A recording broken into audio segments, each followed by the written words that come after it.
plaisir.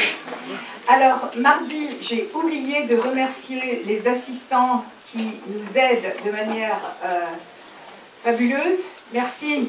Là, il n'y a que Lilia, je crois. Il n'y a que Laure aussi.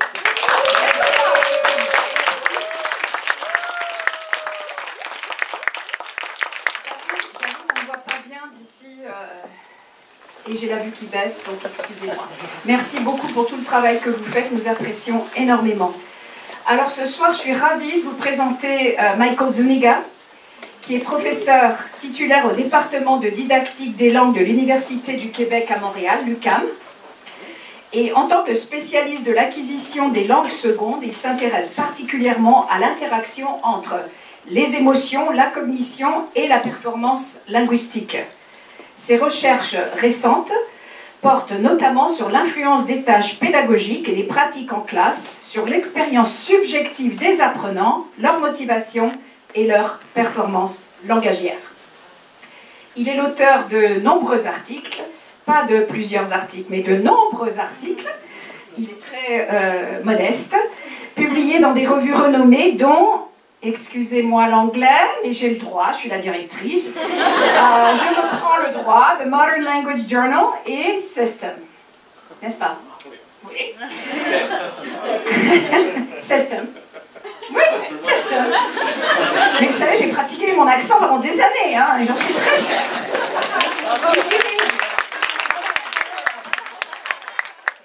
Je ne cherche pas les applaudissements du tout. Il dirige, j'ai besoin de travailler mon français, je crois. Il dirige également les programmes de premier cycle en enseignement du français et de l'anglais langue seconde à l'UQAM. Il est rédacteur en chef de la revue canadienne des langues vivantes. Je ne vais pas le traduire en anglais, d'accord? On va le laisser en français, parce que je crois que la revue est bilingue. Donc voilà. Et Michael est également apprenant de langue. Écoutez bien, anglais, bon, normal, français, allemand et néerlandais.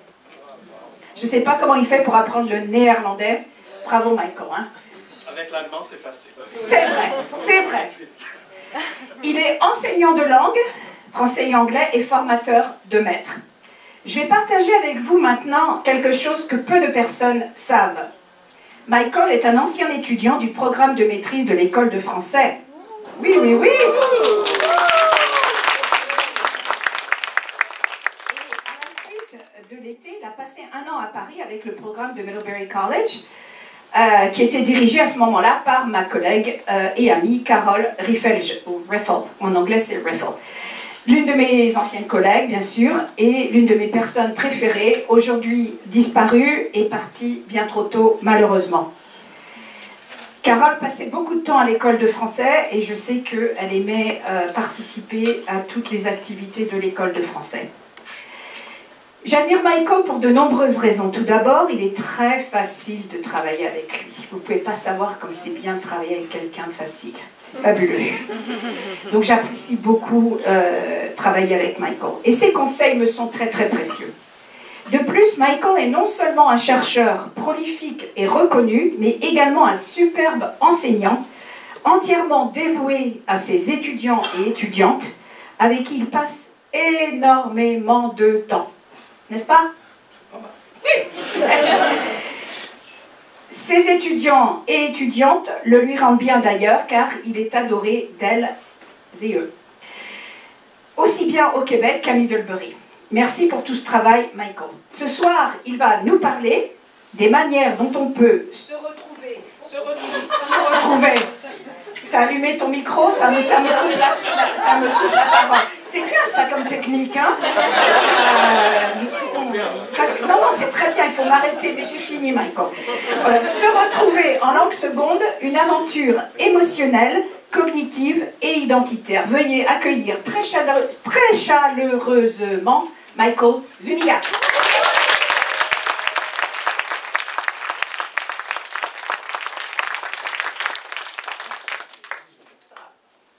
Est-ce que vous m'entendez? Est-ce que ça va? Oui. Okay. Mais, bonjour à toutes et à tous. C'est un honneur d'être ici aujourd'hui dans le cadre de ces belles conférences de Middlebury, des conférences d'été. Un immense merci à Armel et Lilia, et puis toute l'équipe de Middlebury qui, dont le travail acharné rend toutes les activités, mais notamment les conférences possibles. Donc merci pour ça, et un grand merci pour vous d'être venus écouter ma présentation intitulée ici, Se retrouver en langue seconde, une aventure émotionnelle, cognitive et identitaire. Il s'agit d'un sujet assez personnel pour moi. Comme beaucoup de gens ici, je suis intrinsèquement motivé par l'apprentissage des langues. Le français est ma deuxième langue, Deutsch ist meine dritte Sprache, Nederlands ist meine vierte Taal. J'ai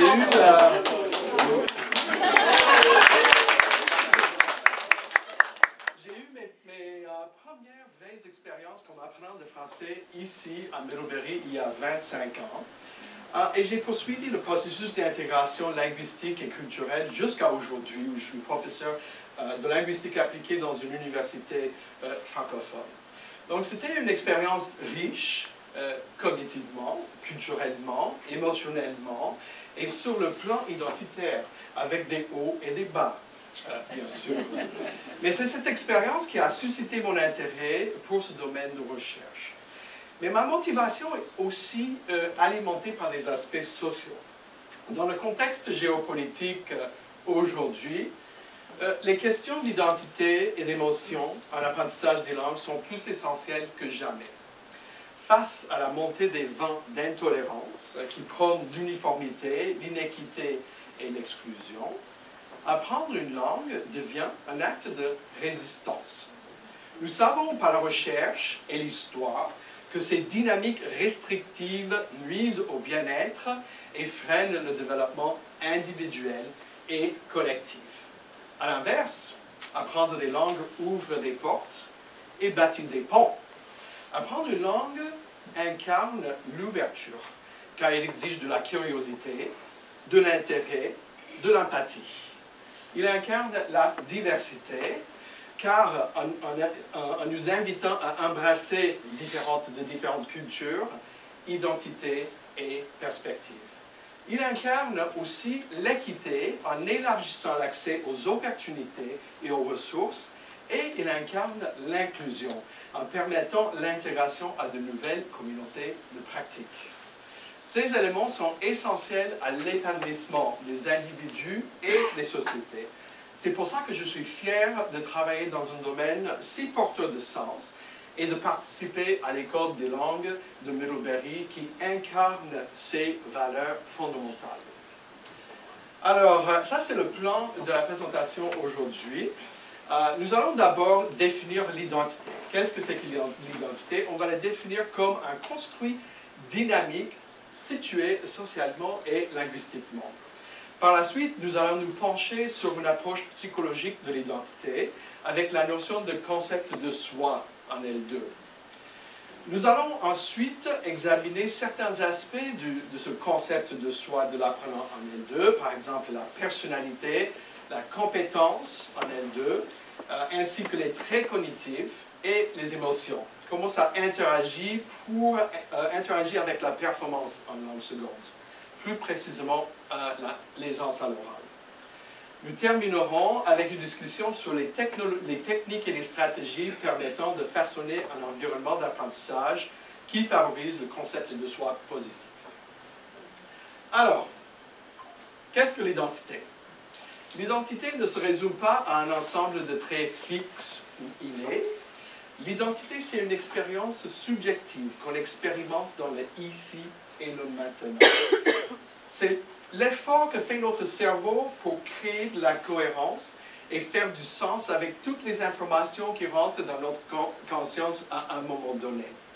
Elle se construit comme une histoire, un mouvement, reliant notre passé, soit nos origines, nos croyances, nos valeurs, nos langues acquises et toutes nos expériences.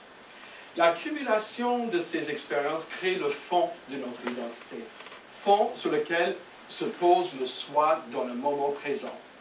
C'est notre expérience subjective qui est façonnée par le contexte social. On apporte ce fond de notre identité à chaque contexte. Mais on est aussi positionné par ce contexte. Pensez aux locuteurs non natifs positionnés comme un étranger oder ein Außenseiter. Et cela peut déclencher un tourbillon d'émotions, comme vous le savez, qui colore notre expérience subjective. Ça peut être la fierté, quand on part devant nos amis, puis on a un bon moment en français, ou comme l'embarras ou l'insécurité linguistique. Ce qui peut avoir un impact sur notre performance linguistique aussi. C'est aussi notre future identité, à savoir qui nous souhaitons devenir ou qui nous redoutons de devenir. Nos ambitions, nos projets, notre identité projetée sur l'avenir devient comme une grande force motivationnelle. On voit qui on souhaite devenir, on établit des étapes et un plan pour s'y rendre, et on est poussé par une force motivationnelle désirant fermer l'écart entre le soi actuel et le soi idéal qu'on se crée. Ce qui distingue l'identité, c'est sa nature dynamique et réflexive.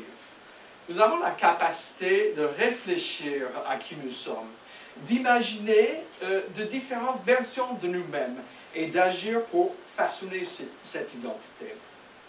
Elle n'est donc pas figée, mais dynamique et socialement construite, en constante transformation à travers nos expériences et nos interactions. Dans le contexte de l'apprentissage des langues, cette expérience ou cette évolution identitaire est particulièrement visible.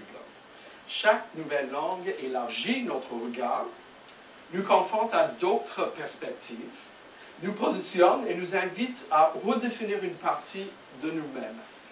Loin d'être un simple reflet de notre passé, l'identité est un processus en mouvement, façonné par nos choix, nos expériences, nos apprentissages et les contextes dans lesquels nous évoluons.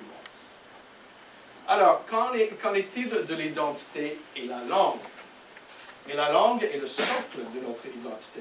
C'est à travers elle que nous établissons nos premiers liens avec le monde, que nous forgeons nos premières expériences de soi en relation avec l'autre. Elle est bien plus qu'un simple outil de communication.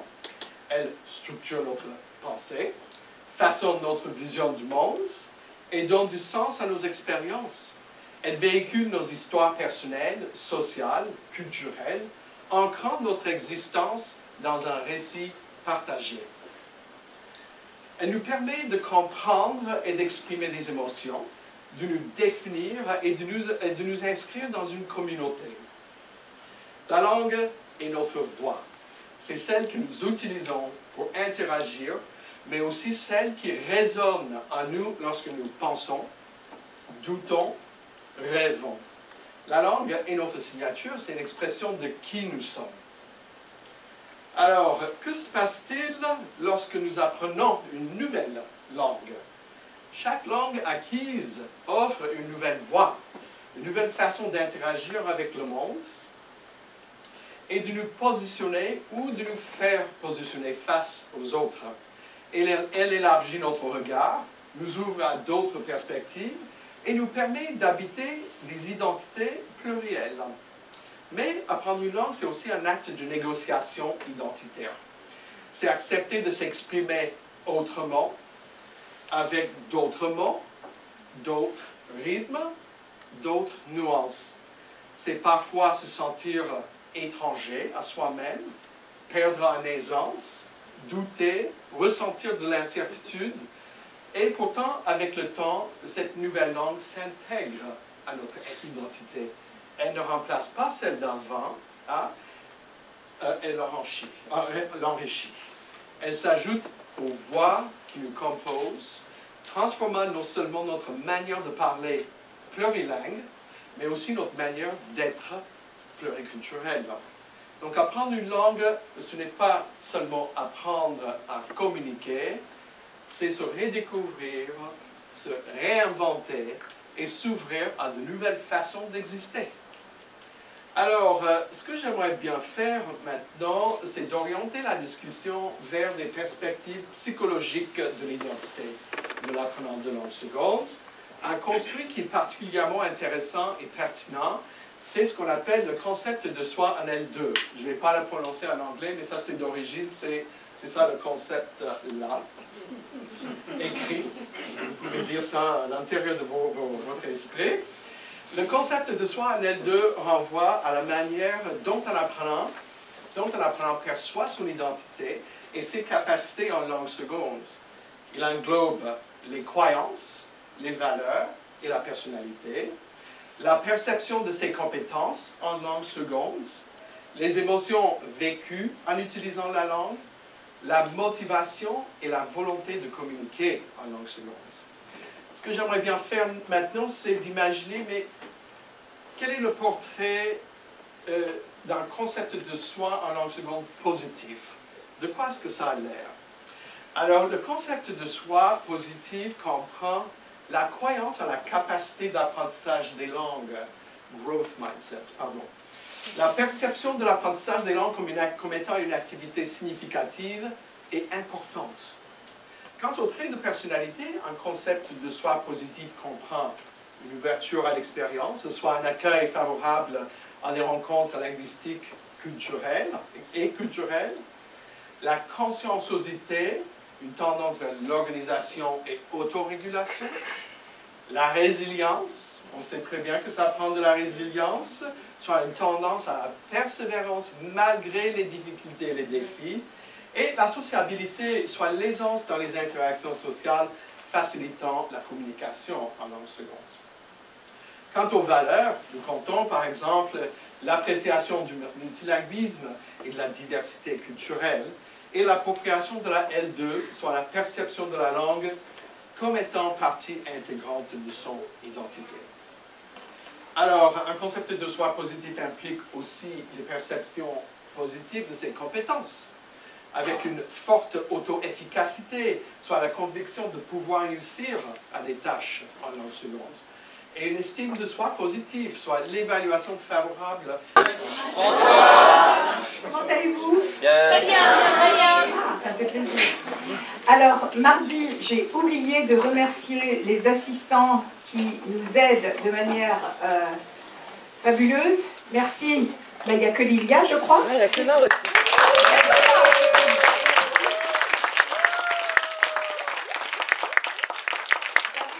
On ne voit pas bien d'ici et j'ai la vue qui baisse, donc excusez-moi. Merci beaucoup pour tout le travail que vous faites, nous apprécions énormément. Alors ce soir, je suis ravie de vous présenter Michael Zuniga, qui est professeur titulaire au département de didactique. Comment allez-vous? Très bien, très bien. Ça me fait plaisir. Alors, mardi, j'ai oublié de remercier les assistants qui nous aident de manière fabuleuse. Merci. Là, il n'y a que Lilia, je crois. Il n'y a que Laure aussi.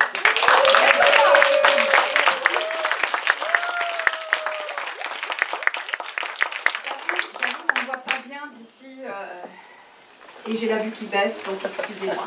Merci beaucoup pour tout le travail que vous faites, nous apprécions énormément. Alors ce soir, je suis ravie de vous présenter Michael Zuniga, qui est professeur titulaire au département de didactique des langues de l'Université du Québec à Montréal, l'UQAM. Et en tant que spécialiste de l'acquisition des langues secondes, il s'intéresse particulièrement à l'interaction entre les émotions, la cognition et la performance linguistique.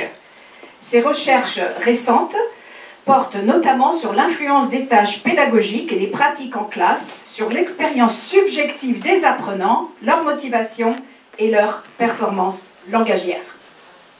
Il est l'auteur de nombreux articles, pas de plusieurs articles, mais de nombreux articles. Il est très modeste, publiés dans des revues renommées dont, excusez-moi l'anglais, mais j'ai le droit, je suis la directrice, je me prends le droit, The Modern Language Journal et System. N'est-ce pas? Oui. System. Oui, System. Mais vous savez, j'ai pratiqué mon accent pendant des années, hein, et j'en suis très fière.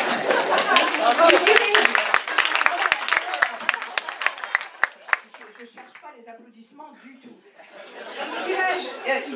Il dirige, j'ai besoin de travailler mon français, je crois. Il dirige également les programmes de premier cycle en enseignement du français et de l'anglais langue seconde à l'UQAM. Il est rédacteur en chef de la Revue canadienne des langues vivantes. Réfléchissons pendant quelques moments, des moments charnières dans l'évolution de votre concept de soi en langue seconde.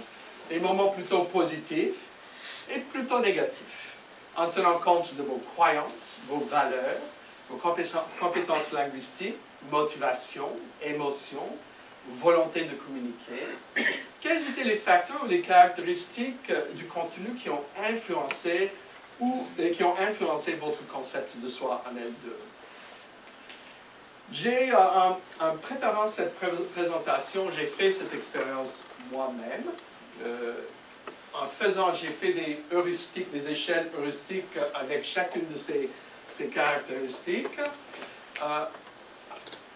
En pensant à 7 moments clés dans mes 40 ans d'expérience en tant qu'apprenant de langue seconde.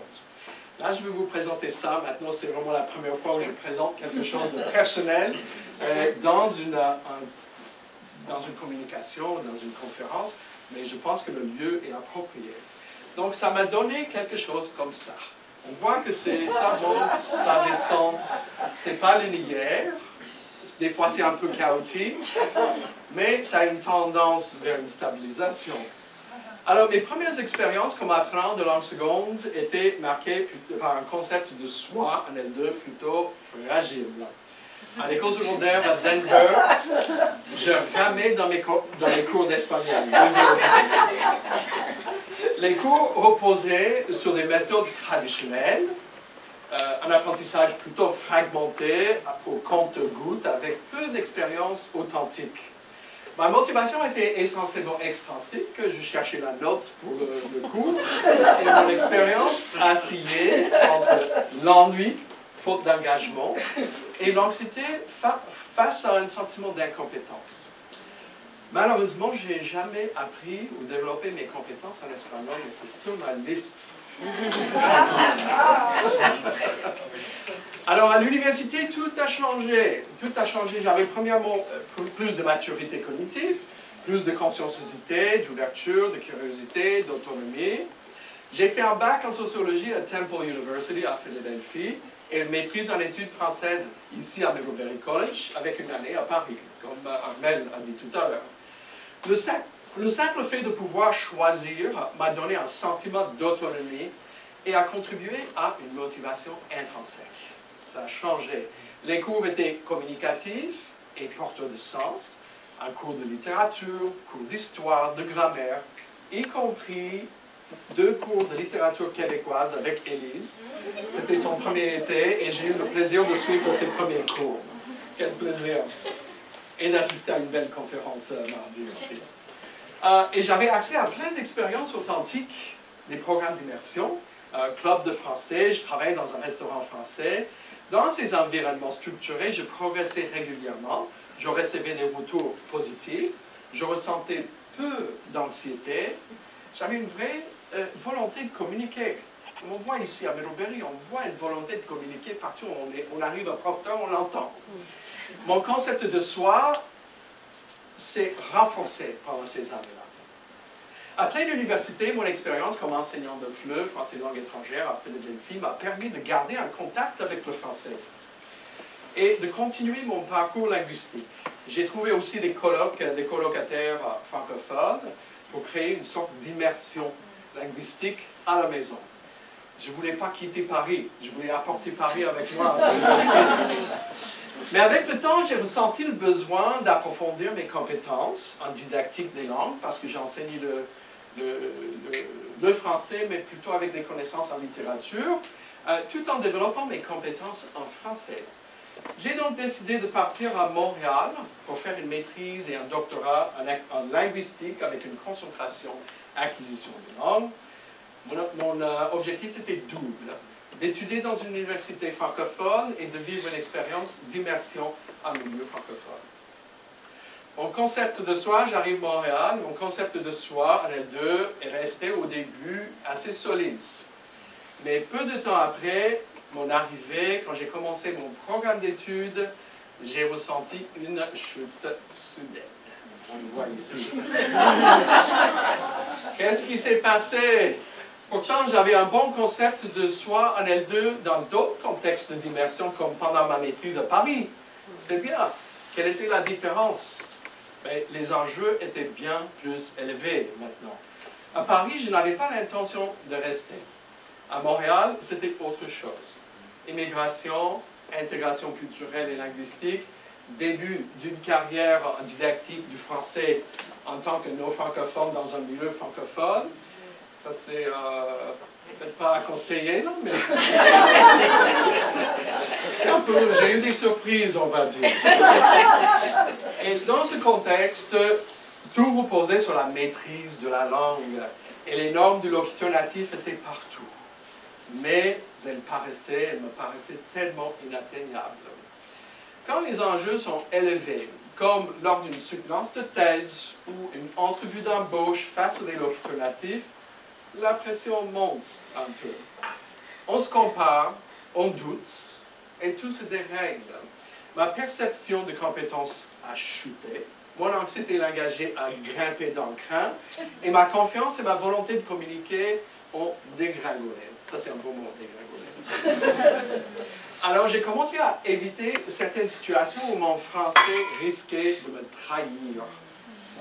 J'enseignais à porte fermée, de peur de manquer le subjonctif au moment où une collègue passait dans le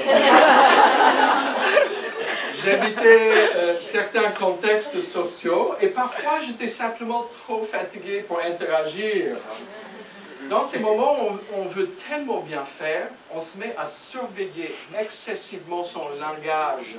Le cerveau passe en mode vigilance, révision grammaticale et tout devient plus lent, plus hésitant, et au final, on parle moins bien, justement au moment où on veut bien parler.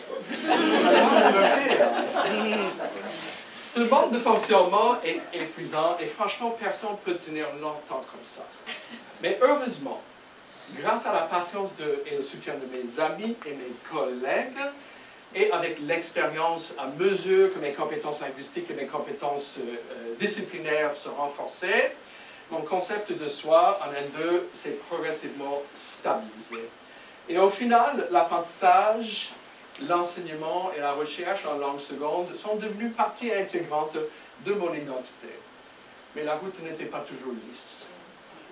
Alors, comme vous voyez ici, nous avons vu dans cette section que l'identité est un construit dynamique, situé à la fois sur les plans linguistiques et social et psychologique.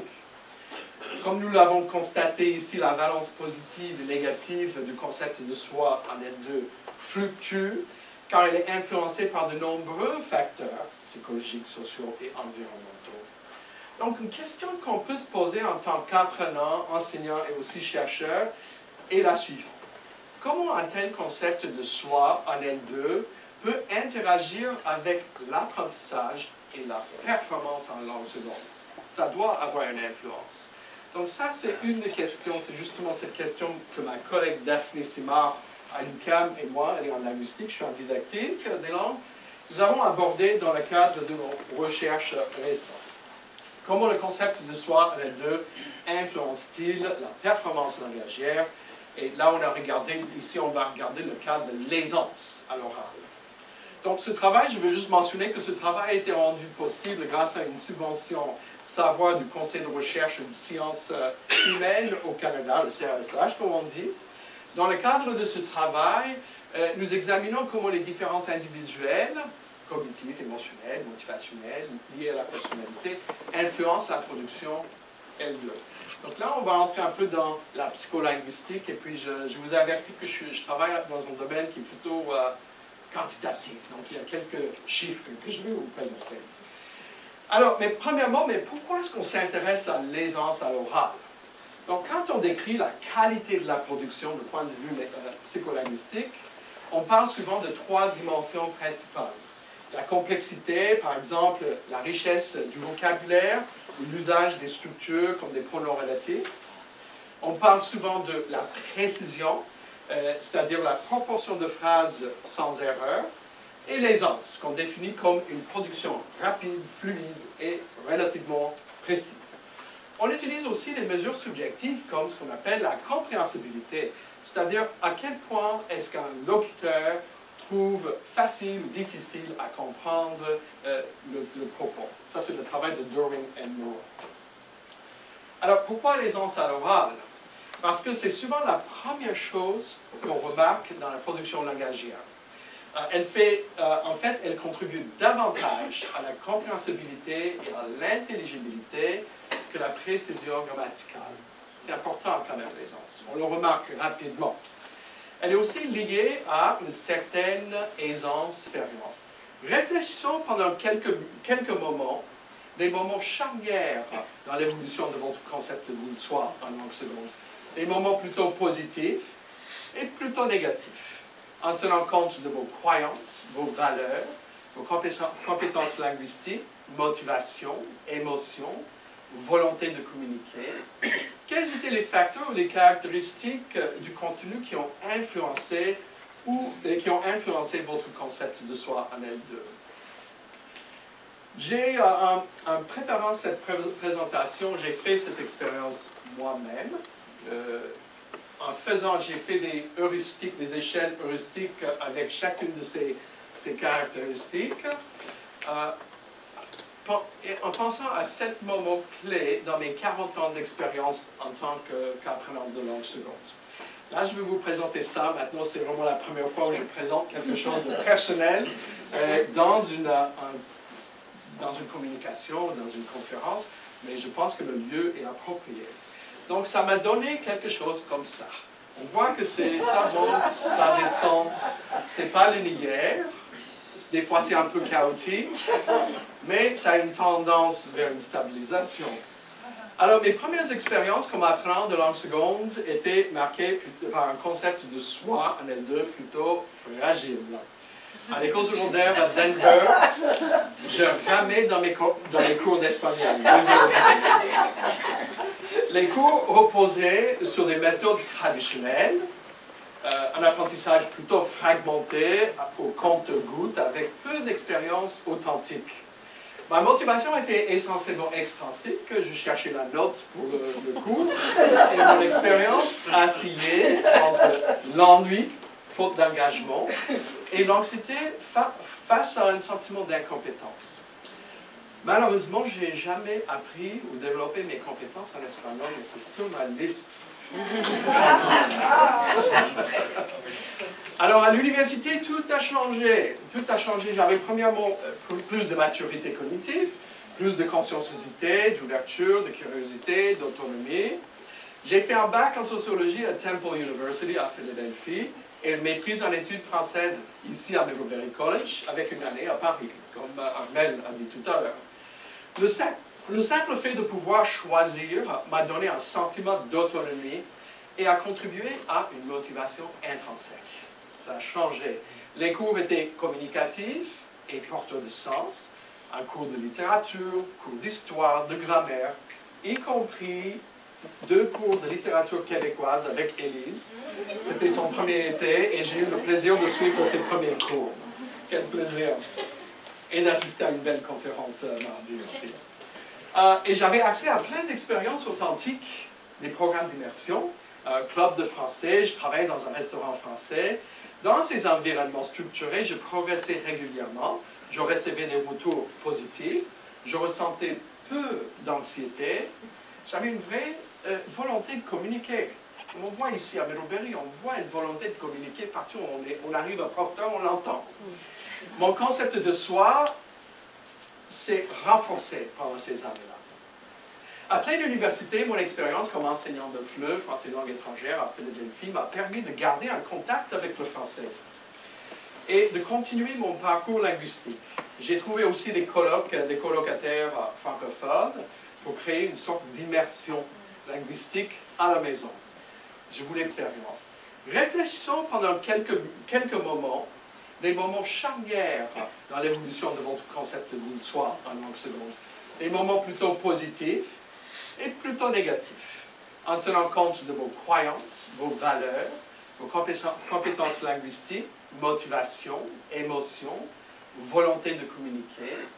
Quels étaient les facteurs ou les caractéristiques du contenu qui ont influencé et qui ont influencé votre concept de soi en L2. En préparant cette présentation, j'ai fait cette expérience moi-même. En faisant, j'ai fait des heuristiques, des échelles heuristiques avec chacune de ces caractéristiques. En pensant à 7 moments clés dans mes 40 ans d'expérience en tant qu'apprenant de langue seconde. Là, je vais vous présenter ça. Maintenant, c'est vraiment la première fois où je présente quelque chose de personnel dans une communication, dans une conférence, mais je pense que le lieu est approprié. Donc, ça m'a donné quelque chose comme ça. On voit que ça monte, ça descend, c'est pas linéaire. Des fois, c'est un peu chaotique, mais ça a une tendance vers une stabilisation.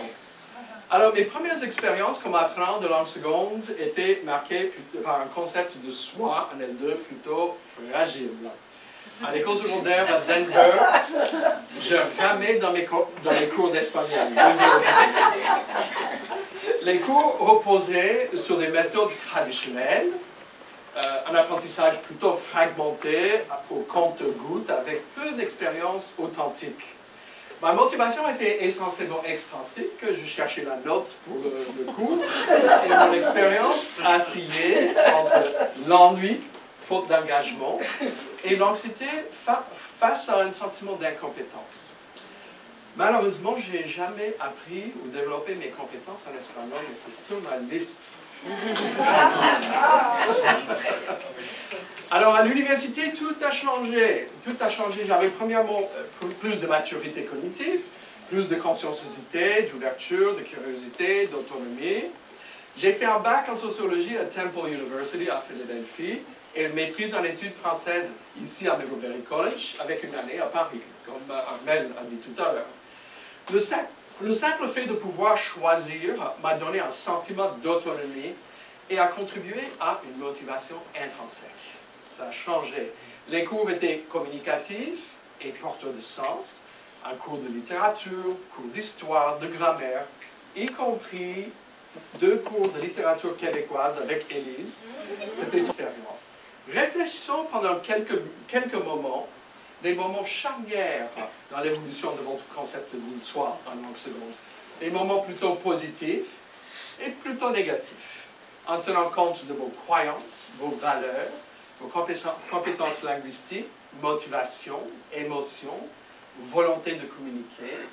Quels étaient les facteurs ou les caractéristiques du contenu qui ont influencé votre concept de soi en L2? En préparant cette présentation, j'ai fait cette expérience moi-même. En faisant, j'ai fait des heuristiques, des échelles heuristiques avec chacune de ces caractéristiques. En pensant à 7 moments clés dans mes 40 ans d'expérience en tant qu'apprenant de langue seconde. Là, je vais vous présenter ça. Maintenant, c'est vraiment la première fois où je présente quelque chose de personnel dans une communication, dans une conférence, mais je pense que le lieu est approprié. Donc, ça m'a donné quelque chose comme ça. On voit que ça monte, ça descend, c'est pas linéaire. Des fois, c'est un peu chaotique, mais ça a une tendance vers une stabilisation. Alors, mes premières expériences comme apprenant de langue seconde étaient marquées par un concept de soi en L2 plutôt fragile. À l'école secondaire à Denver, je ramais dans mes cours d'espagnol. Les cours reposent l'expérience. Réfléchissons pendant quelques moments, des moments charnières dans l'évolution de votre concept de soi en langue seconde. Des moments plutôt positifs et plutôt négatifs, en tenant compte de vos croyances, vos valeurs, vos compétences linguistiques, motivation, émotion, volonté de communiquer. Quels étaient les facteurs ou les caractéristiques du contenu qui ont influencé votre concept de soi en L2? En préparant cette présentation, j'ai fait cette expérience moi-même. En faisant, j'ai fait des heuristiques, des échelles heuristiques avec chacune de ces caractéristiques. en pensant à 7 moments clés dans mes 40 ans d'expérience en tant qu'apprenant de langue seconde. Là, je vais vous présenter ça. Maintenant, c'est vraiment la première fois où je présente quelque chose de personnel dans une communication, dans une conférence. Mais je pense que le lieu est élevé, très bien. On a eu un état émotionnel pré-tâche et c'était la confiance. Donc, ce n'est pas vraiment une émotion, mais c'est relié quand même à des émotions. Et puis, des émotions pendant la tâche, il y a 2 émotions qui sont sorties de nos analyses, négatif et positif, les deux avec une cohérence interne acceptable, plus qu'acceptable, je dirais. Voilà, peur, embarras, soulagement, contentement, fierté, intérêt, plaisir. Puis après, on a fait des corrélations et une modélisation par équation structurelle pour déterminer comment tout était réglé. Donc maintenant, est-ce qu'il y a des gens qui aiment les chiffres qui sont quantitatifs ici dans la salle? Ok, on a, ok, bon. Alors, je vais, mais premièrement, je vais dire pour les gens qui travaillent en quantique que toutes les données étaient normalement distribuées, donc je ne vais pas ajouter cette information pour simplifier un peu les diapos. Mais on voit ici contrôle attentionnel 33, ce qui est complètement normal pour cette tranche d'âge. Niveau de compétence, comme on l'a vu tout à l'heure, c'est B2. Personnalité, donc on a eu plus d'expressions d'ouverture, conscienciosité et agréabilité, moins d'expressions d'extraversion et de nervosisme. Les scores sont calculés sur 100. Et puis, pour les émotions très émotionnelles, on a eu plus de plaisir, mais des participants avec une tendance vers le plaisir plus que l'anxiété, 75 à 52. Et puis aussi, les états émotionnels, on a eu plus de plaisir dans la tâche que des émotions négatives, et quand même pas mal de confiance. Donc c'était une expérience assez positive, et puis ça correspond aux autres recherches qui démontrent plus de plaisir que de négativité. Et puis, moyenne de 256 mots dans les 2 minutes 20 secondes de production. Alors, on enchaîne. Voilà, donc ça c'est les corrélations avec l'aisance. Qu'est-ce qui est corrélé avec l'aisance? Donc on voit ici que le contrôle attentionnel, c'est quand même, pour la psycholinguistique, c'est quand même pas mal comme corrélation. Je vous dis, si vous ne connaissez pas les corrélations, c'est très simple. 0, pas de corrélation, maximum 1. Donc vous pouvez regarder ça comme 30% si vous voulez, pour avoir une idée de l'ampleur de la corrélation. Significatif. Compétences perçues, donc ça c'est pas trop surprenant, plus qu'on se perçoit comme compétent, plus qu'on a de l'aisance. Regardons avec la personnalité, 0. Ça m'a surpris un tout petit peu, je pensais que peut-être les extravertis allaient être un peu plus verbeux, mais on voit ici qu'il n'y a rien, il n'y a pas d'effet. Mais les émotions, quand même, regardons pour les traits émotionnels, on a une corrélation de 51 pour le plaisir, 49 pour l'anxiété. Ça, c'est quand même des corrélations aussi avec les 2 étoiles. Ici, c'est quand même pas mal significatif. Et on parle de l'association, il n'y a pas de causalité encore. Oui, on s'entend. Curieusement, on a eu aussi des relations avec des émotions expérimentées réellement pendant la tâche, mais les corrélations étaient beaucoup moins fortes. C'est le trait de personnalité, le trait émotionnel qui est plus corrélé avec l'aisance que les émotions qu'on expérimente en temps réel. Maintenant, on voulait savoir si nos différences individuelles corrélaient aussi avec les émotions, traits et émotions. Parce qu'on voit que le contrôle attentionnel, 0 corrélation. Ça m'a surpris un tout petit peu. Je pensais que moins on a de contrôle, plus ça peut augmenter la frustration dans la production. Mais on a vu rien de significatif. Compétence, quand même. Plus qu'on a de la compétence, anxiété, ça monte. Plaisir, ça... anxiété descend et puis le plaisir monte. Et pareil pour les émotions négatives et la confiance. Qu'en est-il de la personnalité? Bon, plus qu'on est ouvert, ça c'est associé avec plus de plaisir langagier et plus de confiance. La conscienciosité, c'est associé avec moins d'anxiété langagière et plus de plaisir et aussi plus d'émotions positives. Extraversion, on a vu, il n'y a rien. Agréabilité, plus qu'on est prononcé en agréabilité, plus qu'on a des émotions positives.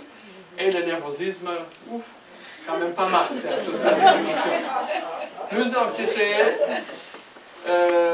plus d'émotions négatives pendant la tâche, moins de confiance et moins d'émotions positives. Après surprenant. Maintenant, je vais... la prochaine diapo va peut-être provoquer un petit choc pour les gens qui n'aiment pas trop les chiffres. Ne vous inquiétez pas, je vais rendre ça un peu plus simple. Ça m'a donné de l'anxiété aussi.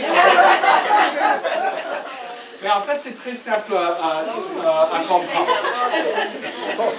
Ça, il y a des relations entre toutes les variables. On voit les choses les plus stables ici et progressivement moins stables qui vont vers les onces. Et ça, c'est des relations entre toutes les variables. Et puis ici, on a toutes les lignes rouges. Ça veut dire que ce sont des facteurs qui prédisent de façon significative. Ah, le facteur ici. Dans les carrés, ici, c'est le coefficient de chemin standardisé, on appelle ça le bêta. C'est un peu comme des corrélations, vous pouvez voir ça de la même manière. Et puis ici, le coefficient de déterminant R carré, ici, ça nous dit quel pourcentage, quel pourcentage de la variabilité est expliqué par les facteurs qui mènent vers cette variable. Donc, ce qu'on voit, je vais simplifier ça rapidement parce que ça donne un peu des étourdissements. On voit que la personnalité est l'aisance, mais il n'y a pas de ligne rouge, il n'y a rien qui s'en va vers l'aisance. Mais il y a quand même des relations entre la personnalité et les émotions. La personnalité va agir sur l'aisance, mais indirectement à travers les émotions. Mais si on regarde les émotions traits et la confiance, là, il n'y a pas de lien entre les traits et l'aisance. Alors, ce qu'on a fait, on a élagué les variables, gardant seulement des variables significatives, et on a fini avec quelque chose comme ça, qui est légèrement plus digeste, si je peux me permettre. Alors, ce qu'on voit, on a aisance ici, et on a nos différences individuelles ici. Donc, on voit que l'ouverture et la compétence, perception de ces compétences, prédit quand même de manière significative et assez forte le plaisir expérimenté en langue seconde. Et ça explique presque 63% de la variance. C'est quand même un facteur assez fort. Et puis, on voit la même chose ici pour la conscienciosité et la compétence. Ça revient à expliquer à peu près 57% de l'anxiété. Plus qu'on a de la conscienciosité, moins on a de l'anxiété, plus on a de compétences, moins on a de l'anxiété. Et puis pour l'aisance, qu'est-ce qui explique l'aisance? On voit que le facteur qui prédit le plus, c'est l'anxiété langagière, avec un bêta de 38, suivi de, attention, avec un bêta de 22, et compétence, avec un bêta de 17. Ça, c'est quand même intéressant, ça. Je vais en parler dans un moment, mais on a tendance à regarder l'aisance comme un reflet de la compétence, comme une mesure de la compétence. Mais on voit qu'il y a plein d'autres choses qui contribuent plus à l'aisance que juste la compétence. On a fait de la recherche par le passé où on a regardé aussi l'aisance en langue maternelle. Et ça, c'était la plus grande corrélation. Plus qu'on a de l'aisance dans notre langue maternelle, plus qu'on a de l'aisance en langue seconde. Puis le plaisir, avec un bêta de 15, c'était pas significatif, mais c'est probablement, fort probablement, parce qu'on n'a pas encore un nombre critique de participants. Ça, c'est quand même, on a utilisé la version non paramétrique de cette analyse, mais je pense que ça va devenir significatif lorsqu'on arrive à notre 150 participants. Alors, tout ça explique 50% de la variance dans l'aisance, ce qui est quand même pas mal. Alors, qu'est-ce que ça nous dit? Ça nous dit que la personnalité, l'attention, la compétence en L2 et les traits émotionnels interagissent dans la prédiction de l'aisance. Ouais. La personnalité ne prédit pas directement l'aisance, mais prédit des traits et des états émotionnels. Ça interagit sur notre expérience émotionnelle. Mais seul le trait d'anxiété et le plaisir prédit l'aisance. Les états émotionnels ne prédisent pas l'aisance. Ça me laisse toujours un tout petit peu perplexe aussi. Le contrôle attentionnel aussi prédit l'aisance de façon modérée. Et la compétence en L2 a un effet faible, direct mais faible sur l'aisance, mais un effet indirect et fort sur l'anxiété et le plaisir engagé. Donc, ensemble, ça explique 50% de la variance. Maintenant, pourquoi est-ce qu'on s'en fout de ça? C'est beaucoup de travail, c'est quoi les implications? Pour moi, une des choses la plus importante, c'est que l'aisance n'est pas un simple reflet de la compétence linguistique en langue seconde. Si on enseigne, si on est professeur de français langue seconde, il faut tenir ça en considération quand surtout dans des situations d'évaluation. Si on évalue l'aisance comme étant une mesure de la compétence, mais on voit que la contribution n'est pas très forte. Ce que ça nous dit, comme les émotions agissent de façon très forte sur l'aisance, ce que ça nous dit, c'est que créer des environnements qui favorisent des émotions positives et qui réduisent l'anxiété pourrait être la meilleure façon d'aider nos étudiants à bien performer et à faciliter notre apprentissage. Ajuster la complexité des tâches et des contraintes attentionnelles des apprenants selon leur niveau de compétences et aussi reconnaître qu'on a de la variété dans les capacités attentionnelles parmi nos étudiants. Ce n'est pas quelque chose, on ne peut pas juste faire des exercices pour augmenter notre capacité attentionnelle. C'est quelque chose qu'on vit avec, on développe des stratégies, mais notre travail en tant qu'enseignant, c'est d'aider les étudiants à cadrer les tâches pour correspondre à cette variabilité. On peut faire ça avec des planifications pré-tâches, par exemple, donner du temps aux étudiants de conceptualiser, si c'est une activité de production, le message, de répéter, de s'entraîner avec la tâche. Et pour la personnalité, bon, mais on ne peut pas changer la personnalité de quelqu'un. On a notre personnalité, c'est considéré très stable, ça peut évoluer d'un cran peut-être avec l'expérience, mais ce qu'on peut faire, c'est d'offrir des stratégies, d'encourager des stratégies qui pourraient aider les étudiants à combler des difficultés. Par exemple, des stratégies qui encouragent l'ouverture, une tolérance à l'ambiguïté, de savoir que ça va de ne pas tout comprendre. Ça fait partie de l'apprentissage. Ça rend certaines personnes très anxiogènes, ça c'est une autre différence individuelle. Et aussi aider avec la conscienciosité, avec des activités de métacognition, c'est-à-dire apprendre à nos apprenants à structurer les tâches pour tenir en considération cette notion de conscienciosité. En termes de recherche future, mais on continue cette recherche et on va commencer à regarder d'autres aspects de la production, comme l'impact sur la complexité, la précision, et notamment sur le discours. Est-ce que notre concept de soi a une influence sur la manière dont on raconte une histoire? Est-ce que ça peut avoir un impact sur la créativité, la subjectivité ou objectivité dans l'histoire? On va regarder à l'avenir ces autres aspects. Mais je veux terminer, et je pense qu'il me reste quelques minutes, je voudrais terminer avec un construit ou une idée qui pourrait très bien qu'on peut faire dans les salles de classe justement pour augmenter l'aisance et aussi les conditions d'apprentissage à travers la notion de flow. Vous avez peut-être entendu parler le flow, l'expérience optimale. C'est quand même, il y a un super TED Talk de Csikszentmihalyi, si vous ne l'avez pas vu, ici son nom, qui est magnifique.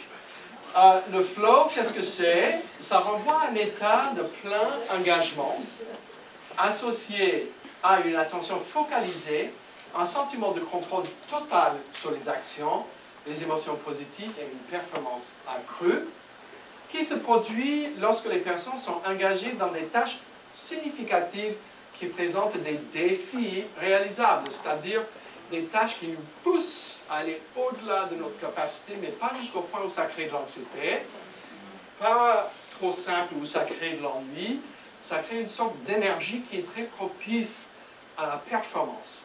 Et le fait de pousser notre compétence et d'expérimenter ce sentiment de plaisir, le temps va filer, on peut imaginer un artiste devant sa toile pendant des heures, ou le sentiment qu'on expérimente quand on lit un roman. Hop, une heure passe juste comme ça, très bien. On a eu un état émotionnel pré-tâche et c'était la confiance. Donc, ce n'est pas vraiment une émotion, mais c'est relié quand même à des émotions. Et puis, des émotions pendant la tâche, il y a deux émotions qui sont sorties de nos analyses, négatif et positif, les deux avec une cohérence interne acceptable, plus qu'acceptable, je dirais. Voilà, peur, embarras, soulagement, contentement, fierté, intérêt, plaisir. Puis après, on a fait des corrélations et une modélisation par équation structurelle pour déterminer comment tout était réglé. Donc maintenant, est-ce qu'il y a des gens qui aiment les chiffres qui sont quantitatifs ici dans la salle? OK. On en a... OK, bon. Alors, je vais... mais premièrement, je vais dire pour les gens qui travaillent en quantique que toutes les données étaient normalement distribuées. Donc, je ne vais pas ajouter cette information pour simplifier un peu les diapos. Mais on voit ici contrôle attentionnel 33, ce qui est complètement normal pour cette tranche d'âge. Niveau de compétence, comme on l'a vu tout à l'heure, c'est B2. Personnalité, donc on a eu plus d'expressions d'ouverture, conscienciosité et agréabilité, moins d'expressions d'extraversion et de nervosisme. Les scores sont calculés sur 100. Et puis, pour les émotions très émotionnelles, on a eu plus de plaisir, mais des participants avec une tendance vers le plaisir plus que l'anxiété, 75 à 52. Et puis aussi, les états émotionnels élevés, très bien. On a eu un état émotionnel pré-tâche et c'était la confiance.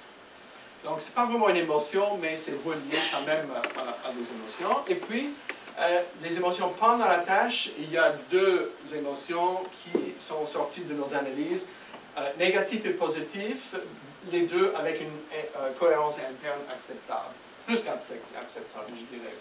Voilà, peur, embarras, soulagement, contentement, fierté, intérêt, plaisir. Puis après, on a fait des corrélations et une modélisation par équation structurelle pour déterminer comment tout était réglé. Donc maintenant, est-ce qu'il y a des gens qui aiment les chiffres qui sont quantitatifs ici dans la salle? OK. On en a... OK, bon. Alors, mais premièrement, je vais dire pour les gens qui travaillent en quantique que toutes les données étaient normalement distribuées. Donc, je ne vais pas ajouter cette information pour simplifier un peu les diapos. Mais on voit ici, contrôle élevé, très bien. On a eu un état émotionnel pré-tâche et c'était la confiance. Donc, ce n'est pas vraiment une émotion, mais c'est relié quand même à des émotions. Et puis, des émotions pendant la tâche, il y a deux émotions qui sont sorties de nos analyses, négatif et positif, les deux avec une cohérence interne acceptable, plus qu'acceptable, je dirais. Voilà, peur, embarras, soulagement, contentement, fierté, intérêt, plaisir. Puis après, on a fait des corrélations et une modélisation par équation structurelle pour déterminer comment tout était réglé. Donc maintenant, est-ce qu'il y a des gens qui aiment les chiffres qui sont quantitatifs ici dans la salle? OK. On en a... OK, bon. Alors, mais premièrement, je vais dire pour les gens qui travaillent en quantique que toutes les données étaient normalement distribuées. Donc, je ne vais pas ajouter cette information pour simplifier un peu les diapos. Mais on voit ici, contrôle attentionnel 33, ce qui est complètement normal pour cette tranche d'âge. Niveau de compétence, comme on l'a vu tout à l'heure, c'est B2. Personnalité, donc on a eu plus d'expressions d'ouverture, conscienciosité et agréabilité, moins d'expressions d'extraversion et de nervosisme. Les scores sont calculés sur 100. Et puis, pour les émotions très émotionnelles, on a eu plus de plaisir, mais des participants avec une tendance vers le plaisir plus que l'anxiété, 75 à 52. Et puis aussi, les états émotionnels, on a eu plus de plaisir dans la tâche que des émotions négatives, et quand même pas mal de conflits, très bien. On a eu un état émotionnel pré-tâche, et c'était la confiance. Donc, ce n'est pas vraiment une émotion, mais c'est relié quand même à des émotions. Et puis, des émotions pendant la tâche, il y a deux émotions qui sont sorties de nos analyses, négatif et positif, les deux avec une cohérence interne acceptable, plus qu'acceptable, je dirais. Voilà, peur, embarras, soulagement, contentement, fierté, intérêt, plaisir. Puis après, on a fait des corrélations et une modélisation par équation structurelle pour déterminer comment tout était réglé. Donc maintenant, est-ce qu'il y a des gens qui aiment les chiffres qui sont quantitatifs ici dans la salle? OK. On en a... OK, bon. Alors, je vais...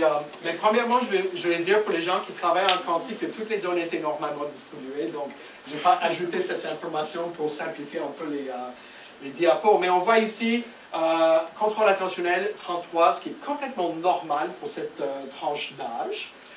Niveau de compétence, comme on l'a vu tout à l'heure, c'est B2. Personnalité, donc on a eu plus d'expressions d'ouverture, conscienciosité et agréabilité, moins d'expressions d'extraversion et de nervosisme. Les scores sont calculés sur 100. Et puis, pour les émotions très émotionnelles, on a eu plus de plaisir, mais des participants avec une tendance vers le plaisir plus que l'anxiété, 75 à 52. Et puis aussi, les états émotionnels, on a eu plus de plaisir dans la tâche que des émotions négatives, et quand même pas mal de confiance. Donc c'était une expérience assez positive, et puis ça correspond aux autres recherches qui démontrent plus de plaisir que de négativité. Et puis, moyenne de 256 mots dans les 2 minutes 20 secondes de production. Alors, on enchaîne. Voilà, donc ça c'est les corrélations avec l'aisance. Qu'est-ce qui est corrélé avec l'aisance? Donc on voit ici que le contrôle attentionnel, c'est quand même, pour la psycholinguistique, c'est quand même pas mal comme corrélation. Je vous dis, si vous ne connaissez pas les corrélations, c'est très simple. 0, pas de corrélation, maximum 1. Donc vous pouvez regarder ça comme 30% si vous voulez, pour avoir une idée de l'ampleur de la corrélation. Significatif. Compétences perçues, donc ça c'est pas trop surprenant, plus qu'on se perçoit comme compétent, plus qu'on a de l'aisance. Regardons avec la personnalité, 0. Ça m'a surpris un tout petit peu, je pensais que peut-être les extravertis allaient être un peu plus verbeux, mais on voit ici qu'il n'y a rien, il n'y a pas d'effet. Mais les émotions, quand même, regardons pour les traits émotionnels, on a une corrélation de 51 pour le plaisir, 49 pour l'anxiété. Ça, c'est quand même des corrélations aussi avec les 2 étoiles. Ici, c'est quand même pas mal significatif. Et on parle de l'association, il n'y a pas de causalité encore. Oui, on s'entend. Curieusement, on a eu aussi des relations avec des émotions expérimentées réellement pendant la tâche, mais les corrélations étaient beaucoup moins fortes. C'est le trait de personnalité, le trait émotionnel qui est plus corrélé avec l'aisance que les émotions qu'on expérimente en temps réel. Maintenant, on voulait savoir si nos différences individuelles corrélaient aussi avec les émotions pré-émotions. Parce qu'on voit que le contrôle attentionnel, 0 corrélation. Ça m'a surpris un tout petit peu. Je pensais que moins on a de contrôle, plus ça peut augmenter la frustration dans la production. Mais on a vu rien de significatif. Compétence, quand même. Plus qu'on a de la compétence, anxiété, ça monte. Plaisir, ça... anxiété descend et puis le plaisir monte. Et pareil pour les émotions négatives et la confiance. Qu'en est-il de la personnalité? Bon, plus qu'on est ouvert, Ça, c'est associé avec plus de plaisir langagier et plus de confiance. La conscienciosité, c'est associé avec moins d'anxiété langagière et plus de plaisir et aussi plus d'émotions positives. Extraversion, on a vu, il n'y a rien. Agréabilité, plus qu'on est prononcé en agréabilité, plus qu'on a des émotions positives. Et le nervosisme, ouf, quand même pas mal, c'est associé à des émotions. Plus d'anxiété, plus d'émotions négatives pendant la tâche, moins de confiance et moins d'émotions positives. Après soprano. Maintenant, je vais... la prochaine diapo va peut-être provoquer un petit choc pour les gens qui n'aiment pas trop les chiffres. Ne vous inquiétez pas, je vais rendre ça un peu plus simple. Ça m'a donné de l'anxiété aussi. Mais en fait, c'est très simple à comprendre. Ça, il y a des relations entre toutes les variables. On voit les choses les plus stables ici et progressivement moins stables qui vont vers les onces. Et ça, c'est des relations entre toutes les variables. Et puis ici, on a toutes les lignes rouges. Ça veut dire que ce sont des facteurs qui prédisent de façon significative. Hein, le facteur ici. Dans les carrés, ici, c'est le coefficient de chemin standardisé, on appelle ça le bêta. C'est un peu comme des corrélations, vous pouvez voir ça de la même manière. Et puis ici, le coefficient de déterminant R carré, ici, ça nous dit à quel pourcentage, quel pourcentage de la variabilité est expliqué par les facteurs qui mènent vers cette variable. Donc, ce qu'on voit, je vais simplifier ça rapidement parce que ça donne un peu des étourdissements. On voit que la personnalité est l'aisance, mais il n'y a pas de ligne rouge, il n'y a rien qui s'en va vers l'aisance. Mais il y a quand même des relations entre la personnalité et les émotions. La personnalité va agir sur l'aisance, mais indirectement à travers les émotions. Mais si on regarde les émotions traits et la confiance, là, il n'y a pas de lien entre les traits et l'aisance. Alors, ce qu'on a fait, on a élagué les variables, gardant seulement des variables significatives, et on a fini avec quelque chose comme ça, qui est légèrement plus digeste, si je peux me permettre. Alors, ce qu'on voit, on a aisance ici, et on a nos différences individuelles ici. Donc, on voit que l'ouverture et la compétence, perception de ces compétences, prédit quand même de manière significative et assez forte le plaisir expérimenté en langue seconde. Et ça explique presque 63% de la variance. C'est quand même un facteur assez fort. Et puis on voit la même chose ici pour la conscienciosité et la compétence. Ça revient à expliquer à peu près 57% de l'anxiété. Plus qu'on a de la conscienciosité, moins on a de l'anxiété, plus on a de compétences, moins on a de l'anxiété.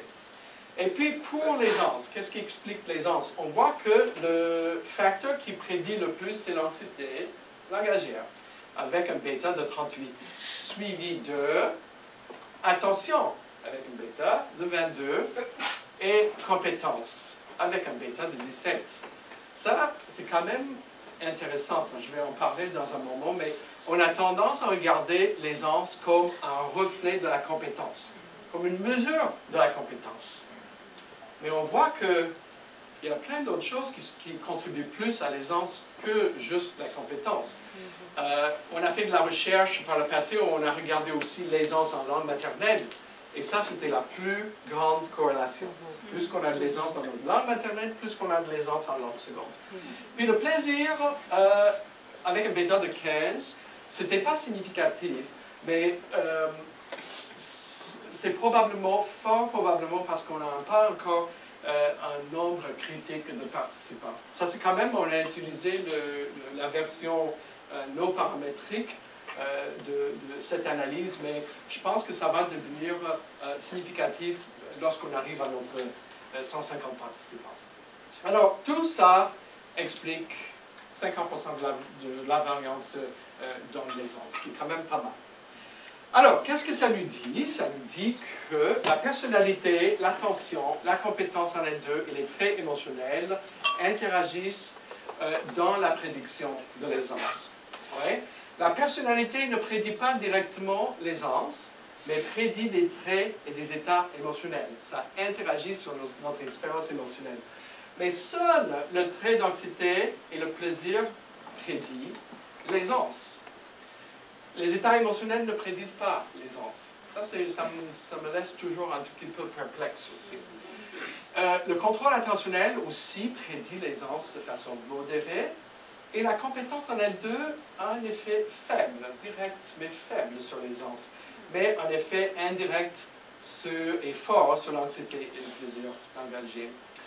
Donc, ensemble, ça explique 50% de la variance. Maintenant, pourquoi est-ce qu'on s'en fout de ça? C'est beaucoup de travail, c'est quoi les implications? Pour moi, une des choses la plus importante, c'est que l'aisance n'est pas un simple reflet de la compétence linguistique en langue seconde. Si on enseigne, si on est professeur de français langue seconde, il faut tenir ça en considération quand surtout dans des situations d'évaluation. Si on évalue l'aisance comme étant une mesure de la compétence, mais on voit que la contribution n'est pas très forte.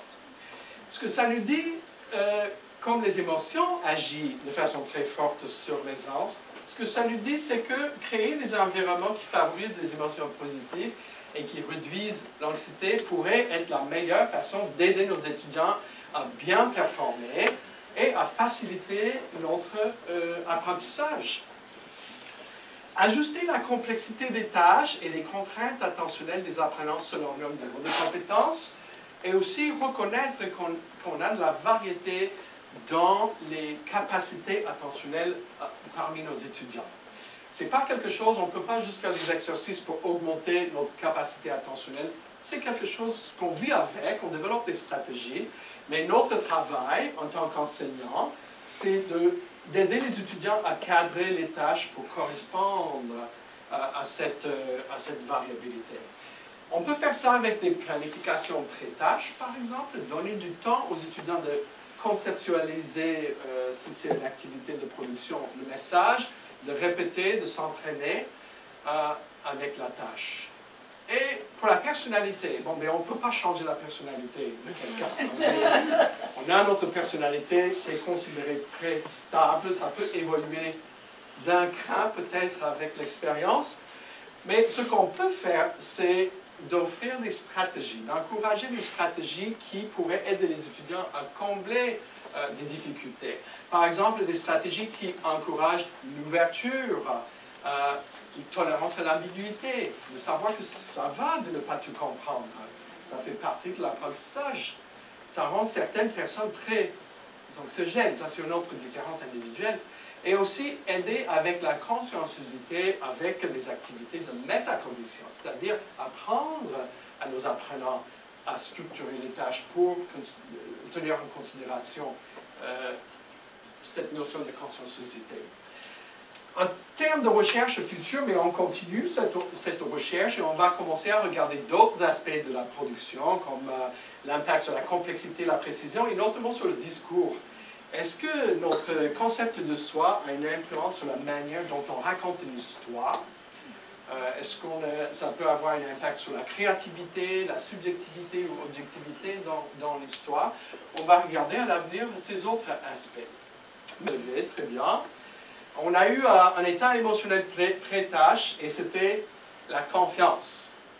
Donc, ce n'est pas vraiment une émotion, mais c'est relié quand même à des émotions. Et puis, des émotions pendant la tâche, il y a deux émotions qui sont sorties de nos analyses, négatif et positif, les deux avec une cohérence interne acceptable, plus qu'acceptable, je dirais.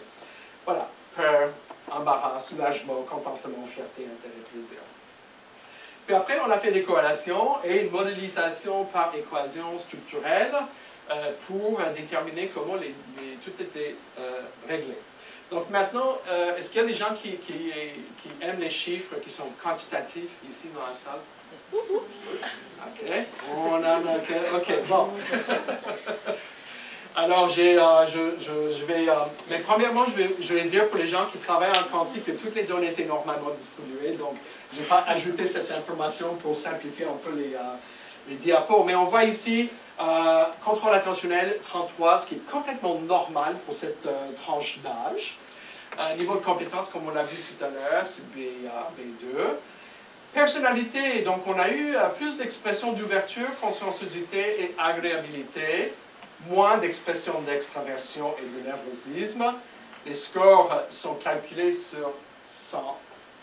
Et puis, pour les émotions très émotionnelles, on a eu plus de plaisir, mais des participants avec une tendance vers le plaisir plus que l'anxiété, 75 à 52.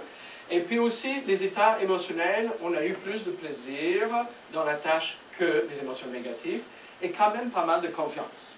Donc c'était une expérience assez positive, et puis ça correspond aux autres recherches qui démontrent plus de plaisir que de négativité. Et puis, moyenne de 256 mots dans les 2 minutes 20 secondes de production. Alors, on enchaîne. Voilà, donc ça c'est les corrélations avec l'aisance. Qu'est-ce qui est corrélé avec l'aisance? Donc on voit ici que le contrôle attentionnel, c'est quand même, pour la psycholinguistique, c'est quand même pas mal comme corrélation. Je vous dis, si vous ne connaissez pas les corrélations, c'est très simple. 0, pas de corrélation, maximum 1.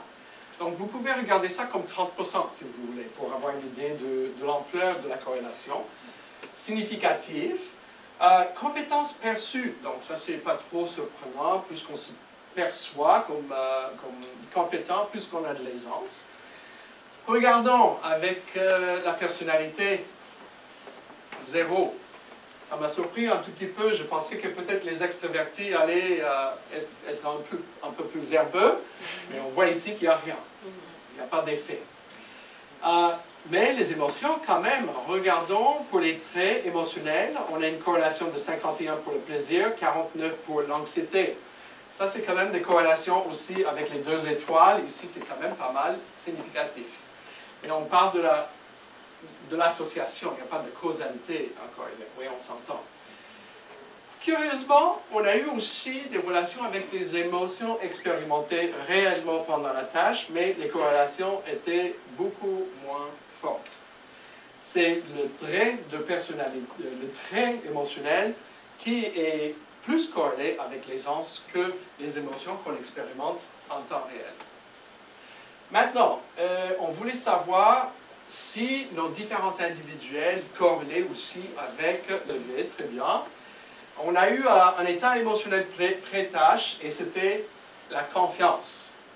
Donc, ce n'est pas vraiment une émotion, mais c'est relié quand même à des émotions. Et puis, des émotions pendant la tâche, il y a 2 émotions qui sont sorties de nos analyses, négatif et positif, les 2 avec une cohérence interne acceptable. Plus qu'acceptable, je dirais. Voilà, peur, embarras, soulagement, contentement, fierté, intérêt, plaisir. Puis après, on a fait des corrélations et une modélisation par équation structurelle pour déterminer comment tout était réglé. Donc maintenant, est-ce qu'il y a des gens qui aiment les chiffres qui sont quantitatifs ici dans la salle? OK. On en a... OK, bon. Alors, mais premièrement, je vais dire pour les gens qui travaillent en quantique que toutes les données étaient normalement distribuées, donc je n'ai pas ajouté cette information pour simplifier un peu les diapos. Mais on voit ici contrôle attentionnel 33, ce qui est complètement normal pour cette tranche d'âge. Niveau de compétence, comme on l'a vu tout à l'heure, c'est B2. Personnalité, donc on a eu plus d'expressions d'ouverture, conscienciosité et agréabilité, moins d'expressions d'extraversion et de nervosisme. Les scores sont calculés sur 100. Et puis, pour les émotions très émotionnelles, on a eu plus de plaisir, mais des participants avec une tendance vers le plaisir plus que l'anxiété, 75 à 52. Et puis aussi, les états émotionnels élevés, très bien. on a eu un état émotionnel pré-tâche et c'était la confiance. Donc, ce n'est pas vraiment une émotion, mais c'est relié quand même à des émotions. Et puis, des émotions pendant la tâche, il y a deux émotions qui sont sorties de nos analyses, négatif et positif, les deux avec une cohérence interne acceptable, plus qu'acceptable, je dirais. Voilà, peur, embarras, soulagement, contentement, fierté, intérêt, plaisir. Puis après, on a fait des corrélations et une modélisation par équation structurelle.